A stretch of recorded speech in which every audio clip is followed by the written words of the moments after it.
আসসালামু আলাইকুম। Welcome to my electrical সার্ভিসের পক্ষ থেকে শুভেচ্ছা ও অভিনন্দন। আমি আপনাদের দেখাবো একটি ছোট হাই স্পিড ফ্যান চলে না। কী কারণে চলে না সেটা আমি আপনাদের সামনে তুলে ধরব। আমি ফ্যানটি খোলার পরে দেখি আপনার রেগুলেটর ঠিক আছে, মোটর ঠিক আছে, কোয়াড ঠিক আছে, কিন্তু ফ্যানটি চলে না। এরপরে আমি কালেকশনের ওই জায়গায় দেখি তার মেইন যে পাওয়ার কানেকশন সেটার একটা ডিসকানেক্ট হয়ে রয়েছে, যার কারণে মোটরটি চলে না। এরপর আমি কানেকশন লাগানোর পরে ফ্যানটি যখন চালু করলাম তখন দেখি ফ্যানটি পুনরায় চলতেছে। তা আপনারা মনে করবেন না যে ফ্যানটি চলে না, নষ্ট হয়ে গেছে, বাদ দিতে হবে, তা না। আপনারা খুলে দেখবেন, অনেক সময় হয়তো ফ্যানটি ঝাঁকিঝুঁকি লাগে, কানেকশন ডিসকানেক্ট হয়ে যায়।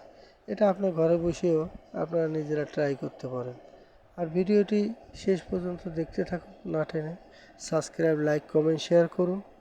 আমাদের চ্যানেলের সঙ্গে থাকুন, তাহলে অনেক কিছুই শিখতে পারবেন, বুঝতে পারবেন।